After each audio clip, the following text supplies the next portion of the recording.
Hi, welcome to another video.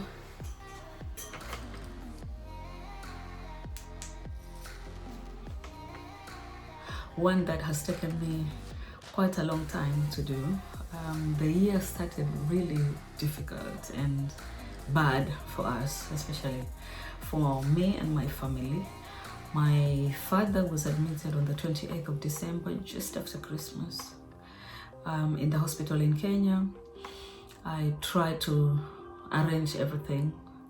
So I flew out on the 3rd of January. Unfortunately, he died on that 3rd of January, just as I was on my way. So I arrived to a funeral as a firstborn.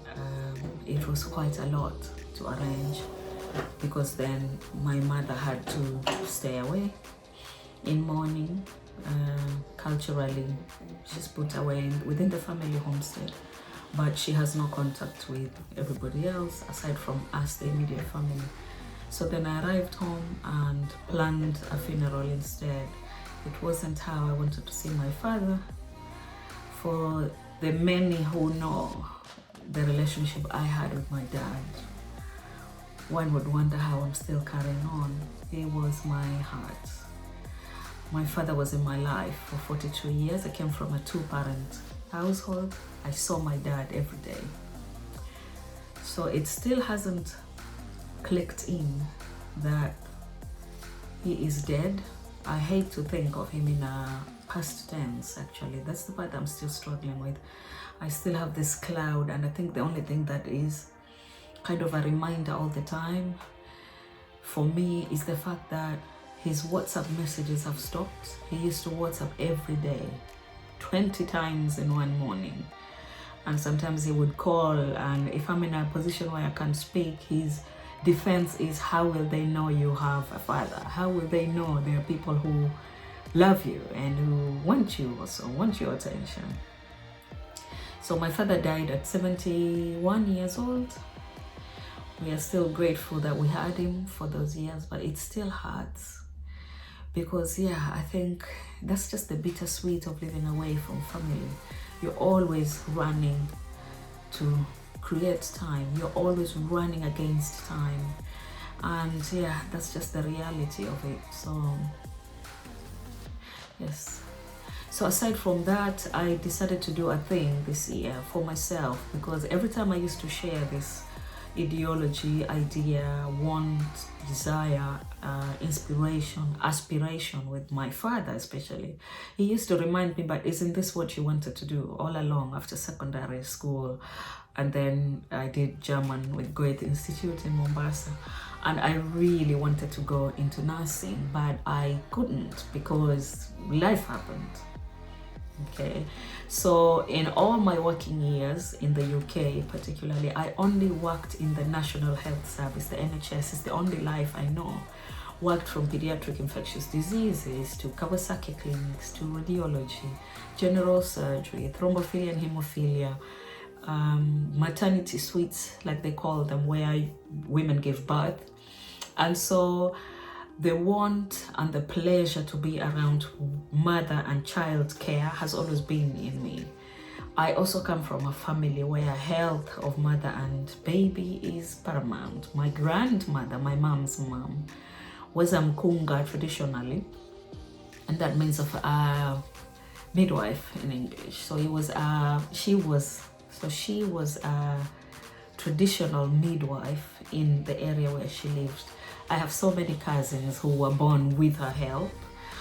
And 2 years ago, I managed to sit down with my grandmother and interview her about, the maternity aspects and how she managed to see a problem, how she managed to solve a problem. Later on as time proceeded, of course, she would transfer, but how did she do traditionally? How did they come seeking for her help? That was mind-blowing for me. And so I managed to create some courses with that knowledge, and I'm writing a book with that knowledge, because ancestral wisdom is one that we're missing in the birth world. And then my mother gives or helps or supports women or families postpartumly in Mombasa. So she does all the kukanda tumbo, the massaging of the belly, the kufunga tumbo, the tying of the belly. Now we know it in the Western world as belly binding, but belly binding is really Malaysian culture. But in Africa, particularly in Kenya, we do kanda tumbo. It means to massage and then tie. So my mom does all that, and so that is the life that I know.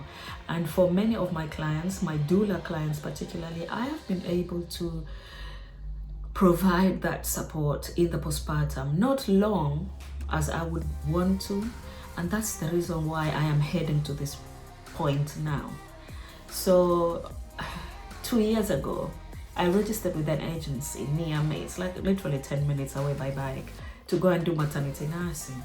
But then just as the class was about to kickstart, I found out I was pregnant, expecting my last born, Levi. So I was honest with them and I asked if I could pause it and hopefully later on pick it up. They were very accommodative, very understanding, and they really were very nice with me. So they said, well, that's fine, we can keep your details on the side, and then when it's all good, make contact again. So I did. Last year, October, I saw another advertisement, they are looking, and so I made contact. This woman, I have met her since the 2 years ago. I can never thank her enough. She gave me a second chance. So I had my first appointment, and then I had a second one where I met somebody else, and then the third one was on a Teams because of Corona. And then I got the notification that I have passed to do the training with them. But when the email came, I was in Kenya at my father's funeral. So that for me was a sign. I thought, we've done that. It was literally Monday. We buried him on Saturday, and then Monday I got the email, just a few days before I had to fly back to the Netherlands. So I took that as a sign. And I came back and I got all my childcare setups ready, got all my babysitters working with each other, training each other, picking up each other's tips. And then I put myself on the line. The reason why I'm saying I'm putting myself on the line is because of this. It is a training or an education in Dutch. So I am learning a lot of the medical words that I already know. Fortunately, many of the medical words are in Latin, but you need to know the Dutch words to use it in the right way. So with this course, I am learning Dutch and learning the medical words along the way. So what I have done is I have registered for an online course that teaches doctors and healthcare workers who come into the country. It prepares you to be on a level where you can converse with little faults and also be able to write Dutch with little faults. And I do that online after my class. So this week is week 2 where I've started. Now, I love the way they teach because with this organization, it's not only about the computer and the paperwork and the reports and everything else. They are mingling us within the class, but also they're creating so many little activities in between where we are having to make like little gifts if we were to go to a family that we are supporting, or if we're looking after a family with other children, how can we incorporate that with the new baby and the mom who still needs to recover? But also they're creating a lot of teamwork and team building where we are paired with 3 or 4 or 2, and then we are given an exercise where we have to think and converse and come up with something conclusive together, which I love because you learn better. When you reach to my age, you will realize that being in a class is not so easy anymore. So I love how they divide. I love how they divide the work, the screen time, the paperwork, the homework and everything else. There's the activities. But also I love the group that I'm in. I am the only one who is really international. I am the only one who really speaks the bad Dutch, but they're very gentle and accommodating with me. So yeah, they correct me when I say the wrong word, when I say it in the wrong way, which is nice. And yeah, I think there's a few of us who are a bit matured, who have more experience. But then with the young ones, it will come. I always say, you know, it's an age thing, it will come. People will grow, people change. And I think it's a nice mix. Small group, and so it's easy for us to interact and keep a relationship. And we're still learning or getting to know each other, but it's already nice. And so I think we can really create a good working relationship with each other. We have our own little WhatsApp group where I'm hoping in time we'll be able to, you know, have meaningful conversations and ask questions with each other and ask feedback and all that. But yeah, other than that, I'm loving it. And then with the organization, I get to do practical and also theories. And so I will be going once every so often to Breistad, where the MBO Rhineland is. That's where the other part of the education is going to be done. And we have two wonderful teachers there that we met last week. Again, very accommodative. They understand my broken Dutch. I'm gonna work on it. I'm onto it. And yeah, but it also gives them hope that should they have the typical English speaking families, I'm your girl. But yeah, so I decided to do this for myself, for my father, because it was more or less one of the last things in our conversations just before the Christmas holidays that he kept reminding me, because I kept saying something in the line of nursing and he would throw in a line like, isn't that what you wanted to do all along? Well, why don't you look into it? Or have you thought about looking into it? So yeah, Dad, I have. And yeah, I'm gonna take it under my wings. I'm doing this not only for him, it still stings, not only for him, but because I know I can do it. It's not gonna be a walk in the park. I will be tested, I will be challenged. It's how I deal with the challenges and the tests. And yeah, those who know me, they'll tell you I'm a tough cookie. If I want something, I'm gonna get it. If I aim for something, I'm gonna work my socks off to get it. Difficulty will be the childcare, but once that is regulated and planned for, hoping my mom can come in the summer and stay for a bit. If we can regulate that, she can come more often and go, even if it's every 6 months, that would already give me hope. Because then the rest of the time, you only need to fill the time up with extra daycare or babysitters. But that will only be until my youngest starts school, and then they're all in school until 3 o'clock at least. So then that cuts down the stress of having to plan childcare the whole day, because that's really difficult.